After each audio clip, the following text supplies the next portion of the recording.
Naisip mo na ba kung ano ang totoong kwento sa likod ng isang kanta? Alam mo, minsan ang mga kanta ay simple lamang, pero may mga layer na nagpapalalim sa kahulugan nito. Ganito ang kaso sa Puff the Magic Dragon, isang kanta na nagpa-debate at nagpaandar ng imahinasyon ng marami sa loob ng mga taon. Tara at alamin natin ang iba't ibang pananaw at kwento tungkol sa iconic na awiting ito.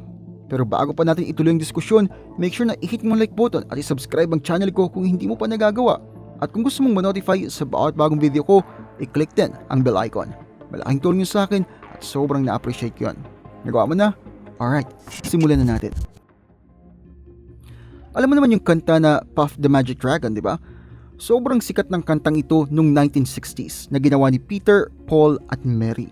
Nagustuhan ito ng mga tao dahil sa kwento tungkol sa isang batang lalaki at sa kanyang kaibigang dragon na gumawa naman ng iba't ibang cool adventures.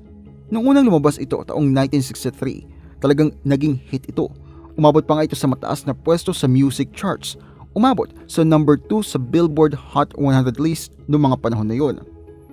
Maraming taong nagsasabi na hindi lang ito tungkol sa cute na kwento tungkol sa dragon. Sa tingin nila, ito ay tungkol sa paggamit ng drugs. Oo, tama ang narinig mo. Sabi nila, ang kanta ay tungkol sa paggamit ng marijuana. Kinukumpara nila ito sa ibang kanta tulad ng Lucy in the Sky with Diamonds ng The Beatles. Baka ang title mismo ay nagpapahiwatig sa LSD. Kasi ang pangalan na Puff ay parang konektado sa pag-smoke, hindi ba? At ang Magic Dragon ay maaring makita bilang isang bagay na medyo sabihin nating trippy. May mga tao na nagsasabi na ang kanta ay may hidden message tungkol sa paggamit ng drugs. But wait, there's more. Ang mga taong gumawa ng kanta, sabi nila, teka lang hindi naman sa ganun. Ayon sa kanila, ang kanta ay hindi tungkol sa drugs. Hindi. Sabi nila, ito ay simpleng kwento tungkol sa paglaki at kung papaanong habang tumatanda tayo, tumitigil tayo sa paniniwala sa mga bagay tulad nga ng mga magic dragons. Tungkol ito sa pagkawala ng childlike sense of wonder, hindi tungkol sa pag-smoke ng weed o kahit ano paman. You see, malinaw ang gumawa ng kanta dito. Wala silang naisip na may kinalaman sa droga nung ginagawa nila ang kantang ito. Tungkol ito sa buhay, paglaki at kung papaano tayo nawawala ng konting imahinasyon habang tumatanda tayo. Ang Puff the Magic Dragon ay isang catchy na kanta noong 1960s na ginawa nga nila Peter, Paul at Mary. Ang kanta ay nagkakwento tungkol sa isang dragon na si Puff at sa kanyang kaibigang tao, isang batang lalaki na nagngangalang Jackie Paper. Nagkakasiyahan sila sa isang mahiwagang lugar na tinatawag namang Honolulu. Kaya bakit may usap-usapan na ang kantang ito ay tungkol sa ibang bagay? Well, ang ibang tao ay iniisip na ang kanta ay isang lihim na mensahe tungkol nga sa pag-smoke ng weed. Ang kanta ay nagsisimula kasi sa linyang Puff the Magic Dragon, live by the sea, and frolic in the autumn mist in a land called Honolulu. Ang ibang tao ay iniisip na ang autumn mist ay actually usok na parang nanggagaling sa joint o something. But wait, there's more. Alam mo, si Puff ay kulay berde, katulad ng dahon ng marijuana. Coincidence? Well, others think not. Plus, si Puff ay nanatili sa isang lugar na tinatawag na Cherry Lane na sinasabi ng mga tao na baka tungkol sa dulo ng isang nakasinding sigarilyo. At huwag nating kalimutan si Jackie Paper, ang kaibigan ni Puff. Ang apelyido niya ay Paper. Sabi nga ng iba, ito ay parang rolling papers para sa sigarilyo o joints. Pero papaano naman ang Honolulu?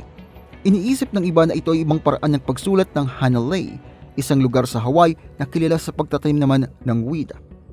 Pero bago tayo tumalon sa conclusions, mahalaga na malaman natin kung ano ang sinasabi ng mga gumawa ng kanta. Vocal sila tungkol dito. Sinasabi nila na ang mga tao ay nag-overthink lamang. Ayon sa kanila, ang kanta ay hindi isang secret code para sa pag-smoke ng Mary Jane. Hindi, sila ay nag-i-insist na ito ay isang kwento tungkol sa isang batang lalaki at sa kanyang dragon at kung papaanong tayong lahat ay lumalaki at nawawala ang ating sense ng magic at wonder.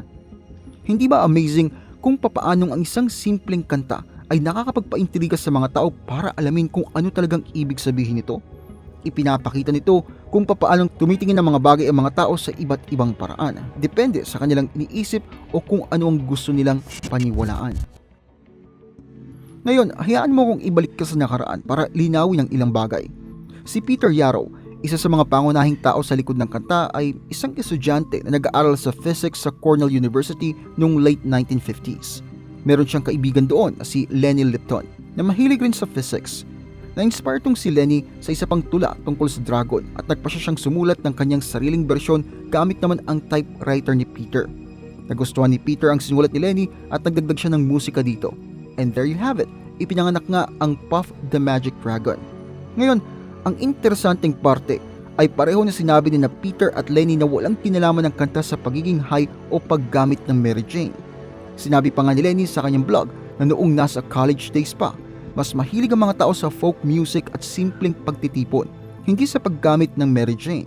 I mean, come on, it was 1958 sa isang university. Ang mga tao ay kumakanta sa mga social events, hindi nagpa-puff ng mga joints. Ang kanta, ayon sa kanila, ay hindi isang lihim na mensahe tungkol sa paggamit ng drugs. Ito ay actually tungkol sa isang bagay na makaka-relate tayong lahat, ang paglaki at pagkalimot sa ating make-believe friends at imaginary worlds. Naalala mo ba yung dulo ng kanta? Si Jackie Paper, ang batang lalaki sa kanta, tumigil sa pagsama kay Puff at malungkot na bumalik sa kanyang kuweba ang dragon. Ito ang kwento tungkol sa kung papaanong tayong lahat ay nawawala sa ating childlike imagination habang tumatanda tayo. Hindi ba nakakatawa kung papaanong isang simpleng kanta tungkol sa isang dragon ay maaaring magdulot ng maraming debate? Gusto ng mga tao na makita mga bagay sa kanilang sariling paraan. Pero maganda na malaman kung ano ang iniisip ng mga gumawa nito. Pero ikaw, ano sa tingin mo? Ang Puff the Magic Dragon ba ay isang kwento tungkol sa pagkabata at paglaki o isang coded message tungkol sa ibang bagay? Either way, isang bagay ang sigurado. Ang kantang ito ay may mga layer at pinag-uusapan natin ito sa loob ng maraming taon. Sana ang pagdive natin sa topic na ito ay nagbigay ng ilang food for thought para sa iyo. Sa susunod na marinig mo ang Puff the Magic Dragon, meron ka ng ilang backstage info na magpapaisip sa iyo ng 2 beses tungkol sa kahulugan nito. Kung gusto mo mga ginawa ko dito, huwag kalimutang pindutin ang like button at mag-subscribe kung hindi mo pa nagagawa. At kung meron kang ilang topic na gusto mong i-cover dito sa channel, lagay mo lang sa comment section at susubukan natin gawin yan. Maraming salamat sa panonood at kita-kits tayo sa next video.